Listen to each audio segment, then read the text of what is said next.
Bom, como o Eduardo Guardi anunciou, nós vamos fazer aqui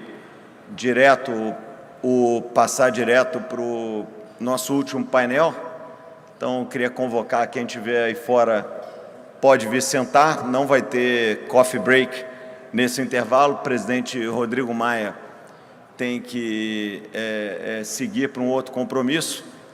Então, nós vamos aqui, sem muitas demoras, chamar primeiro o cientista político Murilo Aragão, que vai ser o condutor dessa entrevista. Então, Murilo, acho que o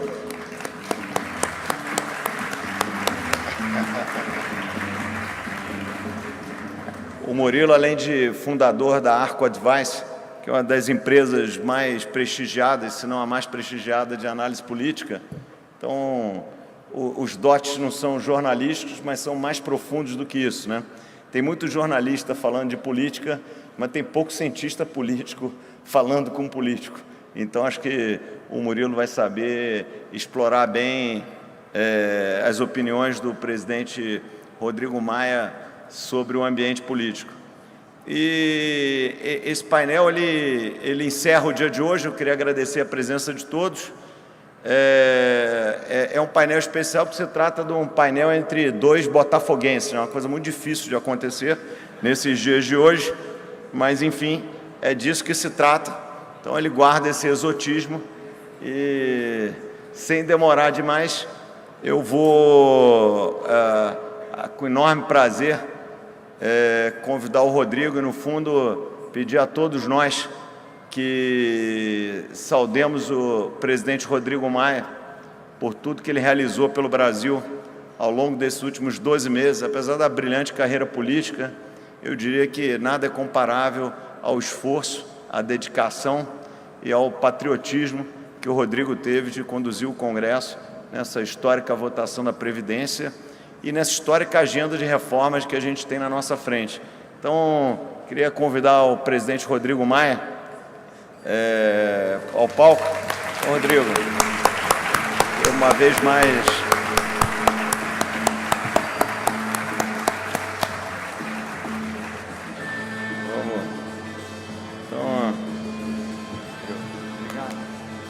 Então, com isso, eu vou deixar essa dupla de botafoguenses começar o papo. Vou me retirar aqui.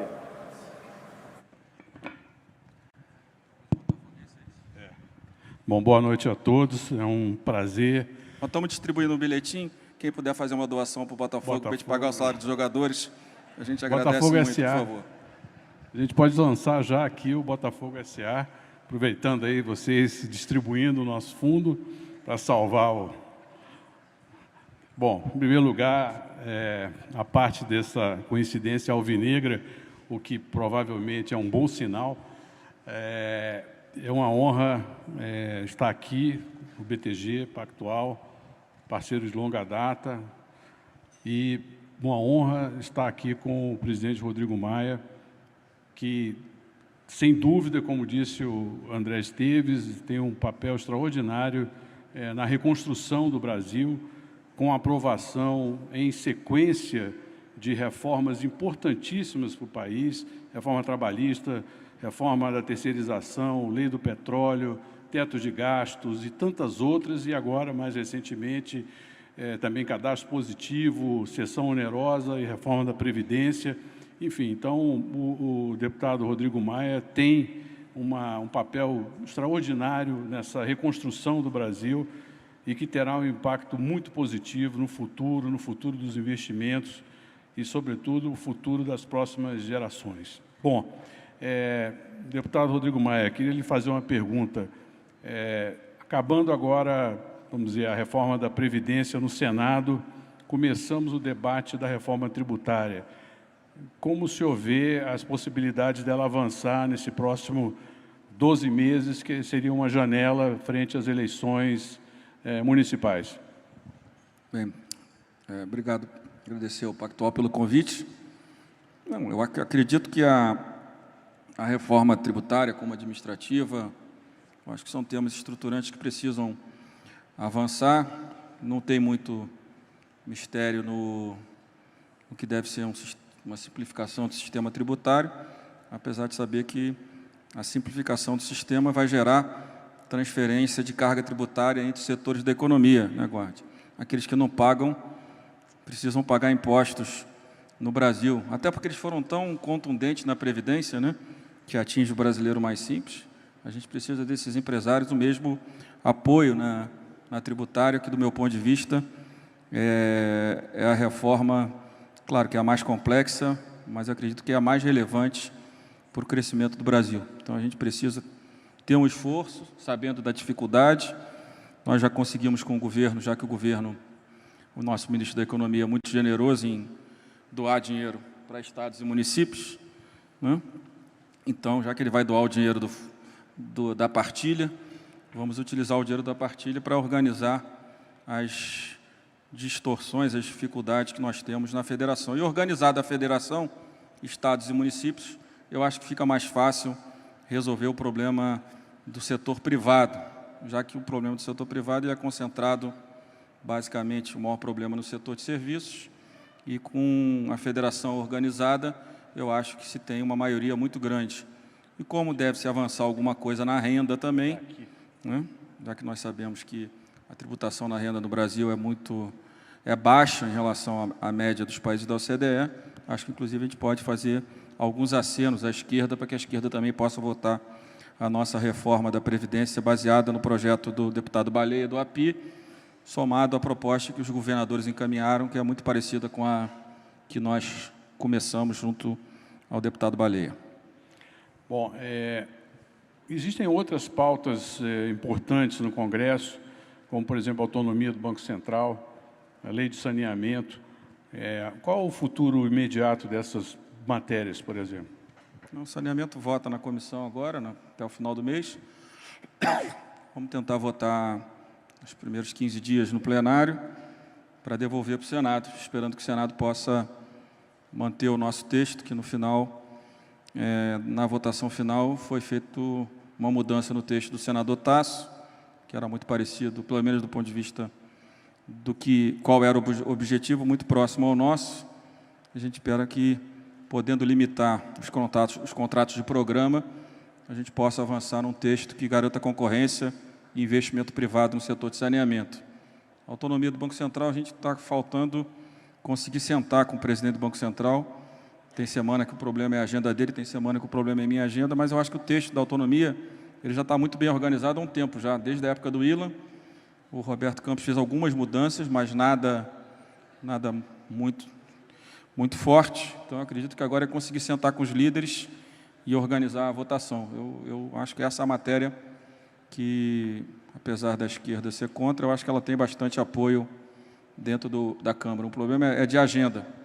Como nós temos nessa legislatura uma base desorganizada, a concentração de coordenação fica muito na mão dos líderes da Câmara e da presidência da Câmara. Nos governos anteriores, o governo tinha uma responsabilidade que nos ajudava na tramitação das matérias. Agora fica tudo na nossa responsabilidade, tratando direto com os ministros da área, como o Bento, que nós já conversamos sobre a Eletrobras, já foi apresentado o projeto, já se tem uma consciência de que a Eletrobras não é diferente do resto do serviço público, onde a prioridade foram os interesses particulares e não coletivos. Então, os salários são muito altos, a capacidade de investimento é muito pequena. Então, acho que com a Eletrobras a gente já conseguiu avançar bem, junto com o Bento e com o presidente da Eletrobras, para que a gente possa tramitar com a proposta quando o governo entender que é a hora de encaminhar. Ainda tem alguns problemas no Senado. O presidente do Senado deu uma declaração há um mês atrás contra. Semana passada, eu acho que essa semana foi o líder do governo. Aliás, é um pouco estranho, né? O líder do governo não defender a privatização da Eletrobras, o líder do governo no Senado. Mas vamos tentar convencê-los.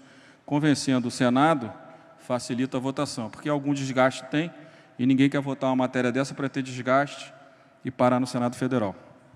Bom, um outro tema que tem surgido na pauta e que o senhor tocou en passant é a questão da reforma administrativa. Quer dizer, um dos problemas sérios do orçamento é o custo crescente do funcionalismo público, acumulando benefícios ao longo dos anos, quinquênios e outras coisas, penduricalhos que vão onerando a folha. A própria estabilidade, hoje já questionada. Como encaminhar uma matéria desse tipo, com uma resistência do mundo corporativista muito forte, às portas de uma eleição municipal? Eu não acho que tem resistência, eu acho que falta o projeto. Quando o governo encaminhar o projeto, a Câmara vai tratar. Porque, como eu disse aqui, se você olhar todos os sistemas no Brasil, o previdenciário prioriza os servidores que ganham mais. Então, prioriza os interesses particulares e não o interesse coletivo. Sistema tributário, a mesma coisa. E a administração pública, a mesma coisa. Prioriza as carreiras mais relevantes dos 3 poderes em detrimento da base.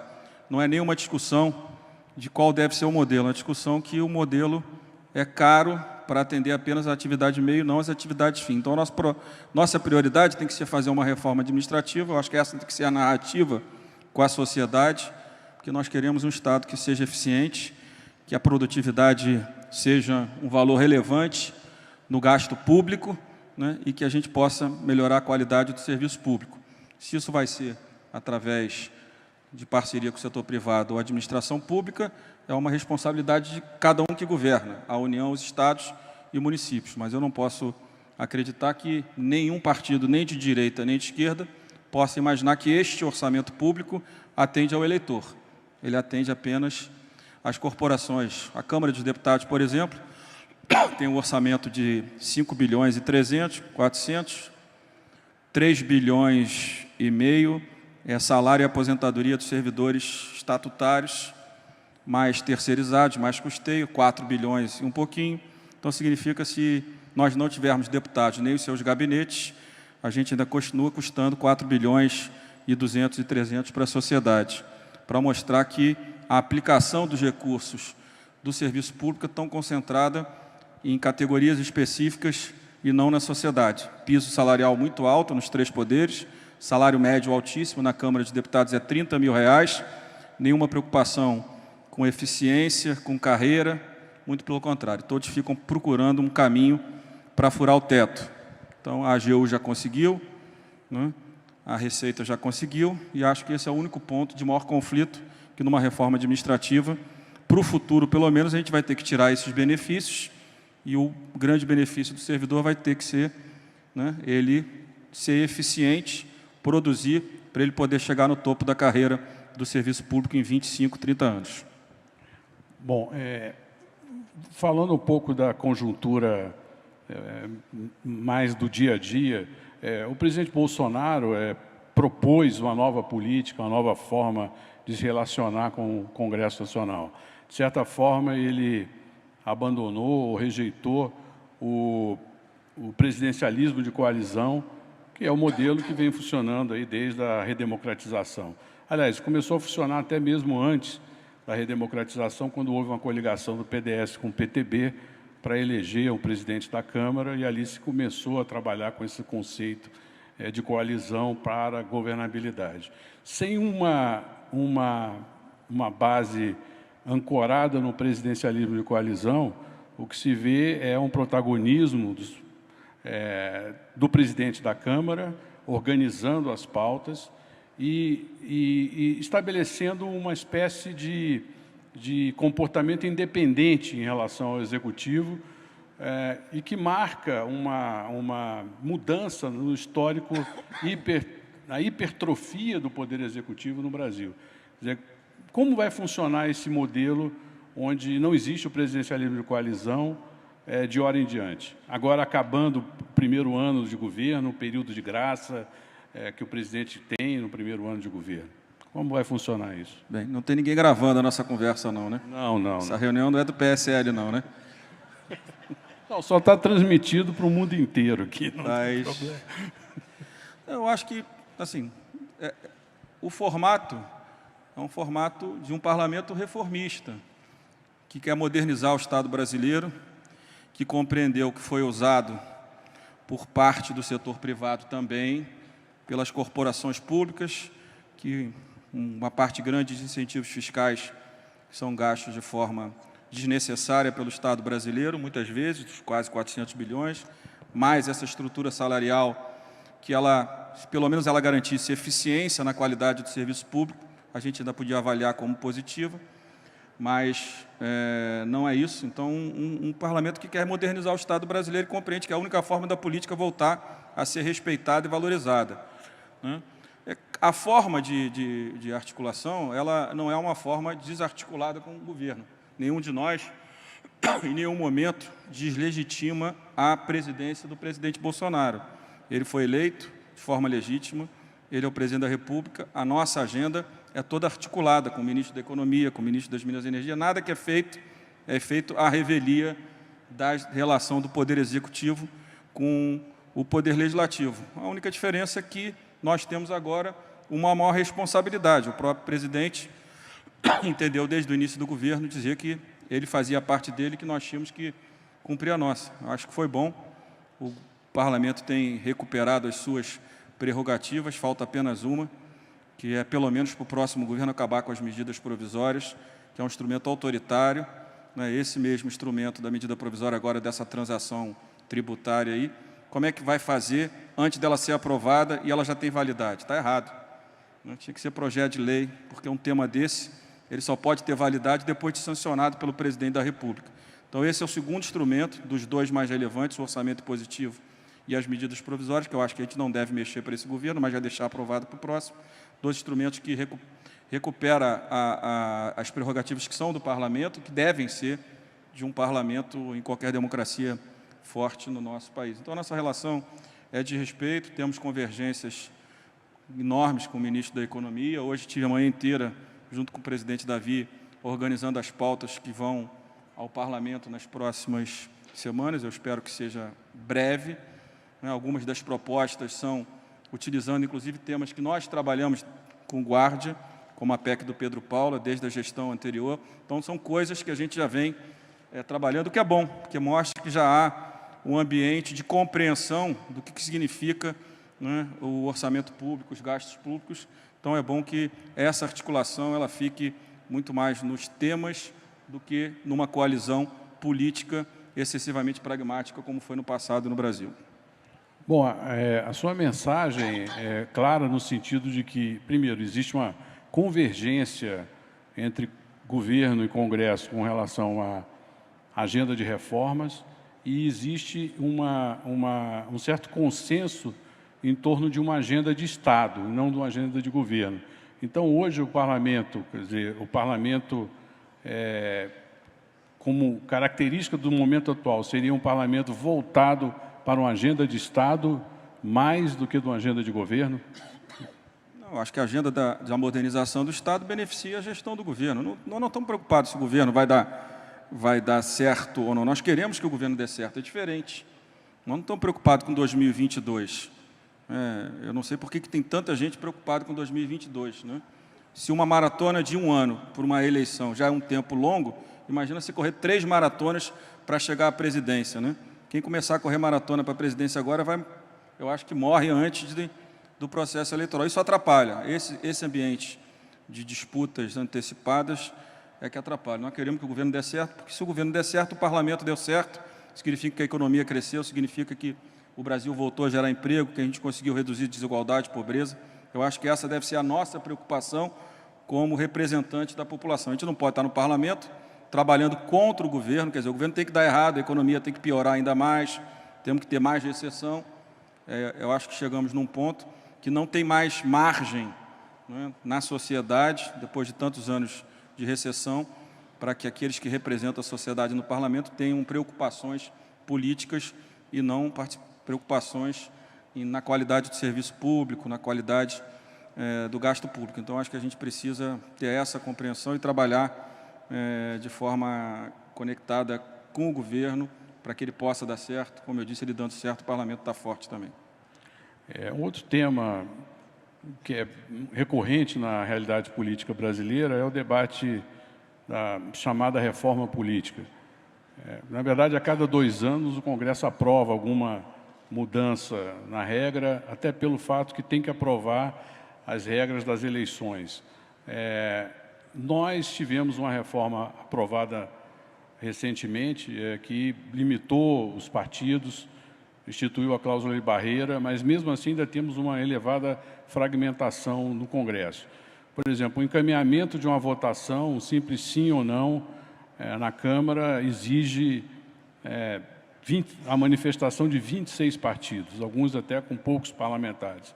Quer dizer, como resolver a funcionalidade do Legislativo com essa fragmentação, até enquanto não se chega a um número mais razoável de partidos no país? Olha, eu acho que a reforma política, o tema mais importante já foi aprovado na legislatura passada, que foi o fim das coligações. Elas terão um impacto muito grande na próxima eleição municipal, na próxima eleição geral. Já teremos uma grande redução de partidos políticos. Acho que a gente não pode correr o risco de tentar enfrentar novamente o debate, em vez de avançar no próximo debate, que é a discussão do sistema eleitoral, a gente acabar recuando na questão de coligação. A questão de coligação vai reduzir certamente o parlamento para um número entre 6 a 8 partidos na próxima legislatura. Então, eu acho que o risco que a gente corre é tentar avançar rápido demais no sistema eleitoral, e com um parlamento com 23, 25 partidos, é praticamente impossível você conseguir avançar de forma positiva no sistema eleitoral. Os interesses são muito diferentes, cada partido tem um interesse, compreende a política de uma forma. Eu acho que quando nós chegarmos a 6 a 8 partidos, aí fica mais fácil você compreender se é melhor o distrital misto, o distrital puro, a lista fechada, que aí você vai caminhar para um sistema mais barato e mais racional da eleição brasileira. Bom, uma das mudanças que foram implementadas paulatinamente no Congresso é o caráter impositivo, primeiro das emendas dos parlamentares e agora do orçamento. Como isso impactará a administração pública, esse caráter impositivo do orçamento?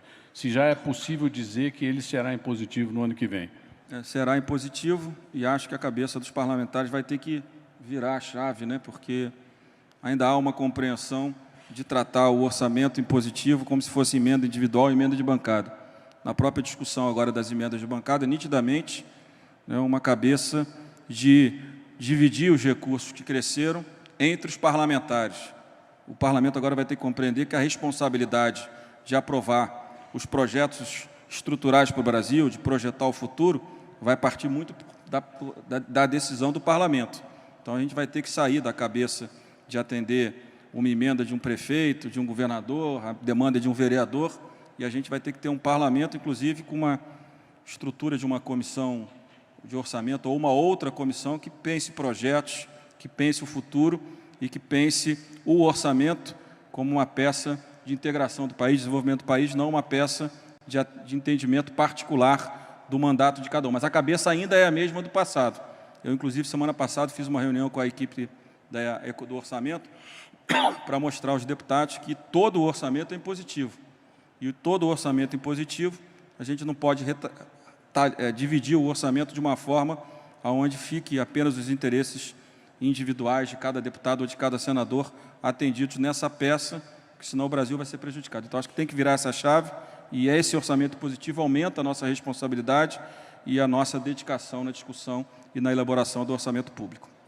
Bom, o senhor hoje, no almoço com os diplomatas, disse que do orçamento do ano que vem vão sobrar 19 bilhões apenas para investimento. Então, há um problema de escassez de recursos para o investimento do setor público no país, e também há uma outra questão, que é a vinculação orçamentária a certos gastos.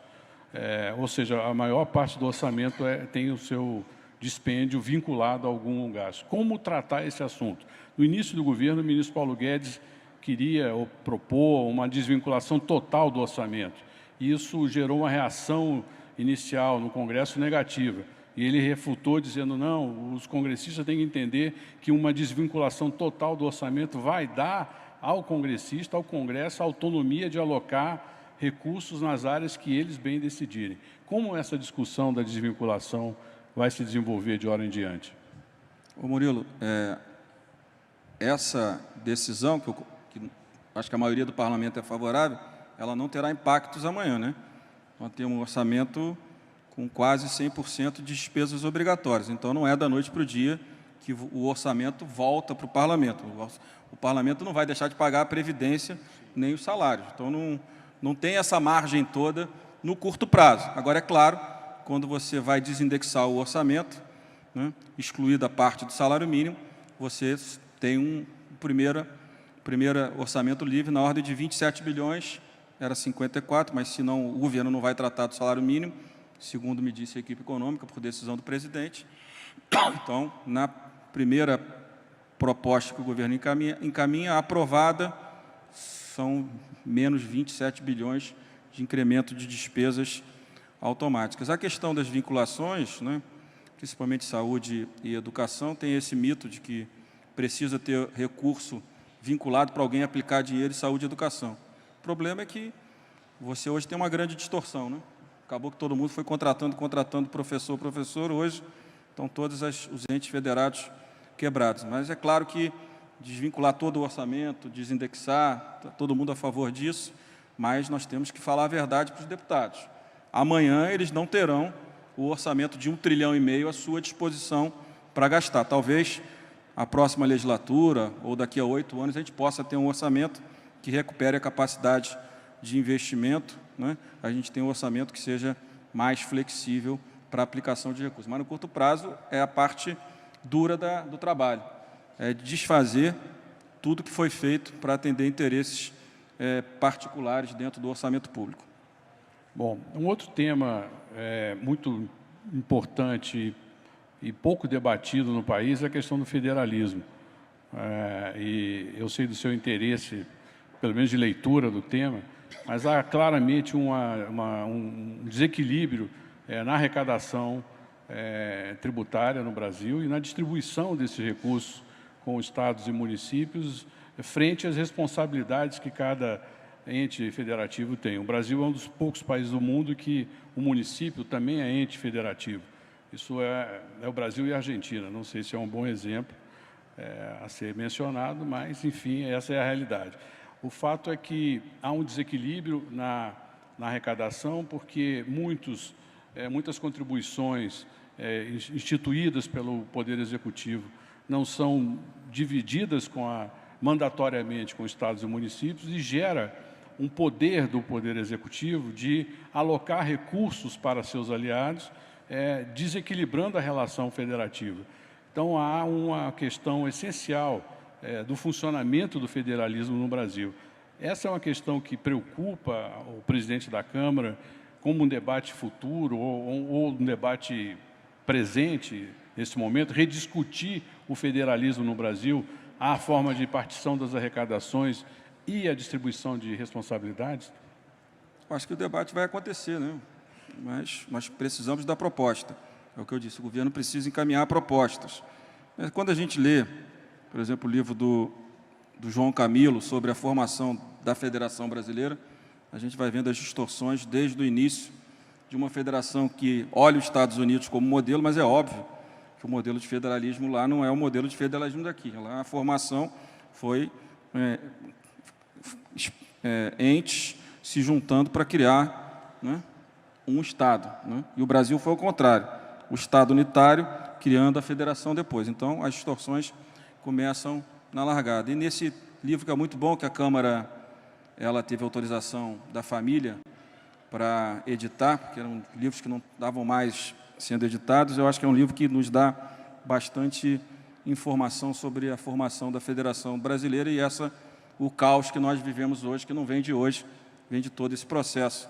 Então, eu acho que rediscutir a federação é muito importante, mas nós cometemos erros, às vezes, como estamos cometendo agora, infelizmente, e eu, de alguma forma, sou culpado porque não vi que tinham feito isso na Comissão de Constituição e Justiça em relação às polícias militares e aos bombeiros, onde autorizamos que, por lei federal, se possa entrar em alíquota previdenciária de policiais militares e bombeiros. Um grande erro do parlamento, e coloco como parte disso, porque a partir de amanhã nós teremos a responsabilidade, quando tiver que aumentar a alíquota previdenciária do Corpo de Bombeiros da Polícia, teremos 27 associações de polícias militares, de bombeiros, discutindo, concentrado no Parlamento, as regras de aposentadoria dessas duas categorias. Quer dizer, em vez de deixar isso para a Assembleia, é mais fácil negociar individualmente por assembleias, então nós mesmos vamos criando as distorções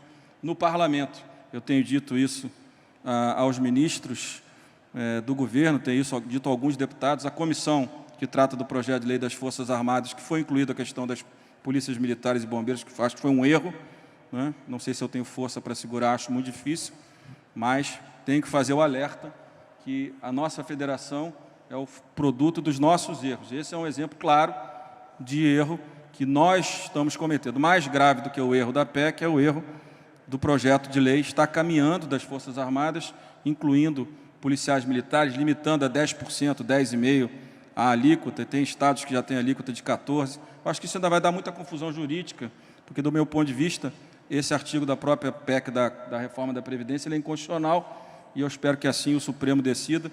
Não sei se os policiais vão ficar chateados com a minha opinião, mas eu acho que isso é uma distorção que não deve avançar no Congresso Nacional, já que nós devemos ter responsabilidade sobre as regras do jogo do governo federal e as normas gerais.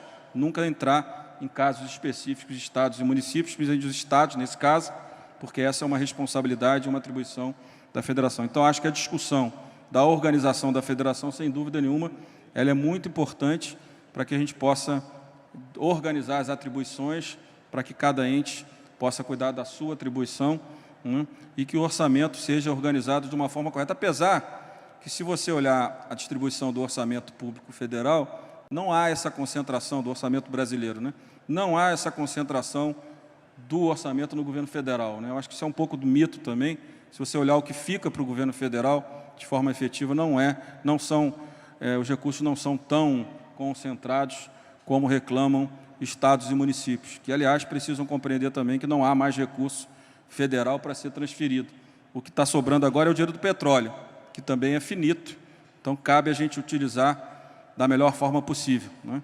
Acho que cedemos o dinheiro da cessão onerosa para estados e municípios sem nenhuma contrapartida, sem nenhum voto de parte relevante dos governadores na reforma da Previdência, onde, se tivéssemos tido, poderíamos ter feito uma economia ainda maior do que aquela que foi aprovada na Câmara e no Senado. Acho que cedemos 20 bilhões com muito pouca contrapartida. Responsabilidade do governo, nossa, de todos, que deixamos a coisa caminhar dessa forma. Mas já está feito, vamos ver se pelo menos o dinheiro do pré-sal, do Fundo Social, ele tem uma atribuição que nos ajude a reorganizar o sistema tributário brasileiro.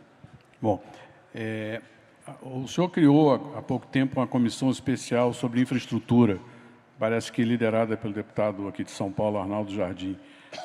A infraestrutura no Brasil sofre muito, tanto com a falta de recursos, a paralisia de obras iniciadas nos governos anteriores, a questão do licenciamento ambiental, a questão de financiamento, as próprias repercussões da Operação Lava Jato, que, ainda que tenha ocorrido acordo de leniência, as empresas estão alijadas do processo de poderem oferecer seus serviços. Enfim, essa questão da infraestrutura, a parte do exitoso programa de concessões e parcerias que o governo vem tocando, como o senhor vê e qual o resultado que essa comissão poderá trazer para o setor de infraestrutura no Brasil? Não, nós estamos trabalhando com o ministro Tarcísio, que é um bom ministro também, organizando os projetos. Eu acho que vai sair um bom trabalho da comissão, na nova lei das PPPs, na lei de concessões, no fundo de investimentos. Eu acho que o trabalho do deputado Arnaldo Jardim, com o João Maia, com outros deputados, vai ter bons resultados no curto prazo para essa legislação. O ministro Tarcísio, inclusive, ficou de organizar um evento para que a gente possa dar publicidade aos projetos que estão avançando, qual é o trabalho em conjunto do Poder Executivo com o Parlamento. Eu estou muito empolgado. Eu acho que o saneamento e esses projetos, e a recuperação judicial, que está pronto já o projeto, deve ser votado também em novembro. Aliás, é muito projeto para novembro, né? Mas vamos ser otimistas. Eu acho que esses 3 eixos no curto prazo, fora as reformas estruturais, eu acho que são três temas muito relevantes, né, que a gente precisa avançar rápido ainda esse ano. Saneamento, parceria pública e privada e a recuperação judicial, um novo modelo que eu acho que está bem organizado entre o governo, o STJ e a Câmara dos Deputados. Recuperação judicial é um projeto, está sendo debatido o relator Hugo Leal, não é verdade? Assim. Eu queria fazer duas perguntas finais aqui. Sobre meio ambiente, eu sinto que o presidente tem uma preocupação com a narrativa do meio ambiente no Brasil, a repercussão da questão ambiental no exterior, no ambiente de investimentos no Brasil por conta dessa questão. Qual é a sua opinião sobre a questão ambiental e as suas repercussões para os investimentos no país? O que eu estou ouvindo no exterior, nos parlamentos no exterior, é que a situação, a imagem do Brasil está muito prejudicada, que a possibilidade de muitos parlamentos aprovarem na Europa o acordo Mercosul-União Europeia, se essa narrativa não for resolvida, é muito pequena. Eu, na sexta, estive na Itália, num evento dos partidos da democracia cristã, e o alemão da CDU, que é um partido de direita, fez a reclamação no meio da reunião, dizendo que essa narrativa prejudicava, né, a possibilidade da aprovação do acordo no parlamento alemão. Já ouvi reclamações na Grécia, até no Catar, o Emir já me ofereceu recursos para o Fundo Ambiental Brasileiro. Quer dizer, então, nós que fomos protagonistas desde a década de 90 da agenda do meio ambiente, né, em alguns meses estamos invertendo a nossa posição e virando o patinho feio desse jogo, né? Eu acho que o ministro do Meio Ambiente tem responsabilidade para organizar o Ministério, tem muitos superintendentes do IBAMA que não foram nomeados, principalmente em regiões que estão sofrendo com as queimadas. É importante que ele estruture, né, todas as áreas de fiscalização do governo para sinalizar para o mundo e para os próprios brasileiros, que têm essa agenda como prioridade, que não é interesse do governo, e eu sei que não é interesse de desorganizar a estrutura de fiscalização e de proteção do meio ambiente no Brasil. Bom, a última pergunta seria quase que mais uma mensagem que o presidente pode deixar aqui para todos nós. O senhor está otimista com o Brasil nesse curto prazo? Teremos um crescimento econômico mais robusto no ano que vem? A Bolsa vai subir dos 100 mil, vai aos 120, enfim, consolidar esse patamar, esse mundo novo de investidores que estão chegando ao mercado, vão impulsionar esse bem-estar econômico que o país tanto necessita após 10 anos andando de lado? Qual é a sua visão, qual é a sua mensagem sobre isso? O meu papel é modernizar o Estado. O que vai crescer... Eu acredito que essa agenda vai fazer o Brasil, a médio e longo prazo, crescer muito, reduzir desigualdade, reduzir pobreza. Agora, se a Bolsa vai subir, se a Bolsa vai cair, eu não tenho nem dinheiro livre para aplicar, não tenho nem por que perder meu tempo com isso no curto prazo. Mas no futuro, quem sabe, né? Quem sabe eu volto para o mercado. Né? Não é isso? Mas eu espero que sim, eu espero que a Bolsa volte, valorize mais ainda, que a taxa de juros continue caindo, que a Caixa Econômica seja generosa e reduza a taxa de administração da FGTS. Ela rouba todo ano 7 bilhões dos trabalhadores para administrar o FGTS. Eu acho que o Estado brasileiro precisa ter mais responsabilidade para os brasileiros mais simples. Eu acho que essa é a nossa agenda. Um Estado que atenda aos interesses do coletivo e não aos interesses individuais. O orçamento público hoje, eu tenho certeza que não atende o brasileiro mais simples. Só atende aqueles que conseguiram, de forma competente, democrática, entrar no parlamento, aprovar os seus projetos do setor público e do setor privado e desorganizar o Estado brasileiro, que hoje tem poucas condições de crescer de forma sustentável se nós não fizermos as reformas e a modernização do Estado brasileiro. Muito obrigado. Muito obrigado. Uma salva de palmas do presidente Rodrigo Maia.